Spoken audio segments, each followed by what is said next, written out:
Hello students, मुझे ये बात बताओ कि हम घर से बाहर जाते हैं, चल के जाते हैं या गाड़ी से जाते हैं। तब हम एक ही स्पीड में जाते हैं क्या? नहीं, हम कभी रुकते रुकते जाते हैं या कम ज़्यादा स्पीड में जाते रहते हैं। अगर हम एक ही स्पीड में जाए तो क्या हो सकता है, आपको पता है ना? वैसे ही हिंदी भाषा में लिखते समय या पढ़ते समय हमें कभी कभी बीच बीच में रुकना पड़ता है। इस रुकने की क्रिया को क्या कहते हैं? विराम कहते हैं। तो जहाँ हम रुकते हैं वहाँ कुछ चिन्ह लगाए जाते हैं। उन चिन्हों को क्या कहते हैं? विराम चिन्ह कहते हैं। तो आज के वीडियो में हम विराम चिन्ह किसे कहते हैं और विराम चिन्हों के कौन से प्रकार है ये देखने वाले हैं। जो पोर्शन में रहेंगे वही हम पहले बताने वाले हैं। तो सबसे पहले विराम चिन्ह किसे कहते हैं? देखो, बोलते समय या बातचीत करते समय हम एक ही गति से नहीं बोलते बल्कि बीच बीच में रुकते हुए बोलते हैं। रुकने की इस क्रिया को विराम कहते हैं। लिखते समय रुकने की इन जगहों पर कुछ चिन्ह लगाए जाते हैं। इन चिन्हों को क्या कहते हैं? विराम चिन्ह कहते हैं। तो सबसे पहले विराम चिन्ह के प्रकार देखो। सबसे पहले हम ये 4 प्रकार देखने वाले हैं। पहला प्रकार है पूर्ण विराम, इसे खड़ी पाई भी कहते हैं। दूसरा प्रकार है अल्प विराम, तीसरा प्रश्न चिन्ह और चौथा विस्मय सूचक चिन्ह। ये 4 प्रकार है। तो चलिए पहला प्रकार देखते हैं, पूर्ण विराम। इसे खड़ी पाई भी कहते हैं, इंग्लिश में फुल स्टॉप कहते हैं। तो देखो, इस चिन्ह का प्रयोग वाक्य पूर्ण होने पर किया जाता है। जैसे कि उदाहरण देखो, मैंने खाना खाया। अभी ये वाक्य पूर्ण हो गया है, कंप्लीट हो गया है। इसके बाद हमने पूर्ण विराम लगाया हुआ है। दूसरा, मैं पाठशाला जाता हूँ। तीसरा, मैं मुंबई में रहता हूँ। चौथा, मैं रोज़ सुबह जल्दी उठती हूँ। पाँचवा, हम गांव जाएंगे। देखिए, तो यहाँ पे जो ये 5 वाक्य दिए हैं, ये पूर्ण होने के बाद हमने कौन सा चिन्ह लगाया हुआ है? पूर्ण विराम लगाया हुआ है, मतलब खड़ी पाई लगाई हुई है। अगर हम ये चिन्ह नहीं लगाते तो वाक्य इनकम्प्लीट रहेगा। तो कभी भी बोलते समय या लिखते समय वाक्य पूर्ण हो जाने पर हमें पूर्ण विराम लगाना जरूरी होता है। अगला चिन्ह लेते हैं अल्प विराम, इसे कॉमा ऐसे भी कहते हैं। तो देखो, अल्प विराम किसे कहते हैं? पढ़ते अथवा लिखते समय थोड़ी देर रुकने के लिए इस चिन्ह का प्रयोग किया जाता है, उसे अल्प विराम कहते हैं। चलो उदाहरण देखते हैं। पिताजी बाजार से सेब, अंगूर, केला ये फल लेके आए हैं। दूसरा, तुम ही मेरे साथी हो, मित्र हो। तीसरा, बेटा चलो खाना खा लो। चौथा, माँ मैं पाठशाला जा रहा हूँ। पांचवा, मुझे लाल, पीला, नीला ये रंग पसंद है। तो स्टूडेंट्स देखो, यहाँ पे हमने सबसे पहला जो उदाहरण देखा वो देखो, पिताजी बाज़ार से सेब, अंगूर, केला। अभी देखो, ये फल है सेब, अंगूर, केला। तो यहाँ पे हमें एक एक फल दर्शाने के लिए उनके बीच में अल्पविराम लगाना पड़ा है। क्यों लगाया हुआ है? क्योंकि हम थोड़ी देर रुकते हुए बोले। जैसे कि सेब, थोड़ी देर रुकने के बाद ये चिन्ह लगाया जाता है। अंगूर, फिर थोड़ी बार रुकने के लिए अल्पविराम लगाया जाता है। केला। तो इसी तरह एक जैसे शब्द, वस्तु दिखाने के लिए बीच में हमें अल्पविराम लगाना पड़ता है। बाद में दूसरा देखो, तुम ही मेरे साथी हो, मित्र हो। तो इस वाक्य में देखो, तुम ही मेरे साथी हो, यहाँ पे हमें थोड़ी देर रुकना पड़ा, इसलिए हमने अल्पविराम लगाया। बाद में है, बेटा चलो खाना खा लो। तो वहाँ पे बेटा थोड़ी देर रुकना पड़ा, इसलिए वहाँ पे अल्पविराम लगाया। चौथा है, माँ मैं पाठशाला जा रहा हूँ। तो माँ के बाद थोड़ी देर रुकना पड़ता है और वहाँ पर भी अल्पविराम लगाया जाता है। बाद में 5वां देखो, मुझे लाल, पीला, नीला ये रंग पसंद है। यहाँ पे रंगों के नाम है, तो यहाँ पे 3 रंग आए हुए हैं और वह हमें अलग अलग दिखाने के लिए वहाँ पे हमने अल्पविराम लगाया हुआ है। तो इसी तरह अगर हम अल्पविराम नहीं लगाते तो देखो कैसे पढ़ा जाएगा। पिताजी बाज़ार से सेब, अंगूर, केला ये फल ले गए, तो हमें ये पता ही नहीं चलता। तो हमें अल्पविराम जहाँ हम रुकते हैं वहाँ अल्पविराम लगाना ज़रूरी होता है। तो चलिए अब अगला विराम चिन्ह देखते हैं।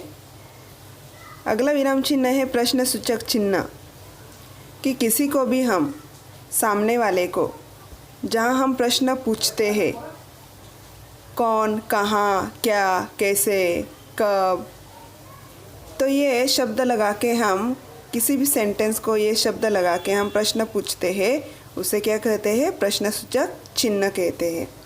बहुत सिंपल है ये प्रश्नसूचक चिन्ह, कि प्रश्न पूछने के बाद जो सिंबल लगाते हैं उसे प्रश्नसूचक चिन्ह बोलते हैं।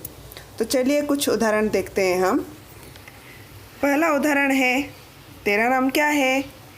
अभी मैंने प्रश्न पूछा किसी को, तो ये प्रश्न पूछने के बाद हमें कौन सा सिंबल लगाना चाहिए, कौन सा चिन्ह लगाना चाहिए? प्रश्न चिन्ह लगाना चाहिए। तुम कहाँ रहते हो?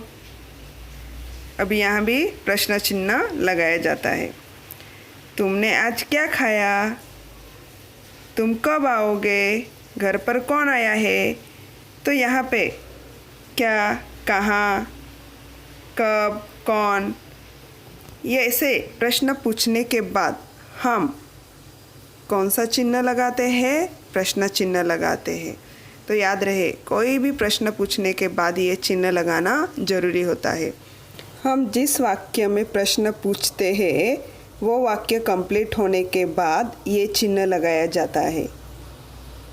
तो इसी तरह प्रश्न चिन्ह कहाँ लगाया जाता है, प्रश्न चिन्ह किसे कहते हैं, ये आपने अभी अभी देखा। प्रश्न चिन्ह को इंग्लिश में क्या कहते हैं? क्वेश्चन मार्क कहते हैं। अब हम अगले चिन्ह की ओर बढ़ते हैं। इस चिन्ह का नाम है विस्मय सूचक चिन्ह। इसे विस्मयादिबोधक ऐसे भी बोलते हैं। इंग्लिश में क्या कहते हैं? एक्सक्लेमेटरी। तो विस्मय सूचक चिन्ह किसे कहते हैं? तो ध्यान से सुनो। विस्मय सूचक चिन्ह मतलब जब हम आनंद, दुख, आश्चर्य, डर ऐसे भाव व्यक्त करते हैं, तो ये भाव व्यक्त करने के बाद हम ये चिन्ह लगाते हैं, तब इस चिन्ह का प्रयोग किया जाता है। चलिए हम उदाहरण से समझाते हैं आपको। सबसे पहले हम उदाहरण पढ़ लेते हैं, बाद में आपको समझाएंगे। पहला उदाहरण है, शाबाश तुमने सही उत्तर दिया। दूसरा है, वाह कितना सुंदर पहाड़ है। तीसरा है, अरे चिड़िया जाल में फंस गई। चौथा है, अरे रे बेचारा गिर गया। पांचवा है, हाय अब मैं क्या करूं। फिर बाद में, काश मेरी माँ मेरे साथ होती। अगला उदाहरण है, हे भगवान अब मेरा क्या होगा। अगला उदाहरण है, वाह तुमने कमाल का डांस किया। तो यहाँ पे देखो, अभी यहाँ पे देखो, इन वाक्यों में हमने हर्ष, दुख, आश्चर्य, डर इन भावों को व्यक्त किया है। ये भाव व्यक्त करने के बाद हमारे मुंह में से जो शब्द निकलता है, जैसे कि शाबाश, अरे रे, वाह, हाय, हे भगवान, काश, वाह, ऐसे जो शब्द निकलते हैं, इन शब्दों के बाद ये चिन्ह लगाया जाता है, विस्मय सूचक चिन्ह लगाया जाता है। और फिर बाद में हम वाक्य बोलते हैं और फिर वो वाक्य ख़त्म होने के बाद फुल स्टॉप लगाया जाता है। तो इसी तरह ये जो भाव निकलते हैं हमारे मुंह में से, इनके बाद हमेशा ये चिन्ह लगाया जाता है, ये अंत में नहीं लगाया जाता है, ये आपको ध्यान में रखना है। अभी पहले उदाहरण में देखो, शाबाश तुमने सही उत्तर दिया। यहाँ पे शाबाश ये शब्द कौन सा भाव है?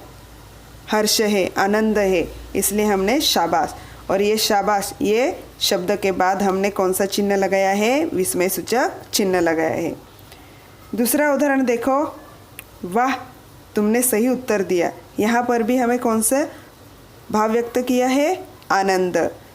तो ये भाव व्यक्त करने के बाद वाह ऐसे शब्द के बाद हमने ये चिन्ह लगाया है। तीसरा है अरे, यहाँ पे थोड़ा दुख हुआ है, इसलिए हमने अरे ऐसे बोला। तो अरे इस शब्द के बाद भी ये चिन्ह लगाया गया है। बाद में है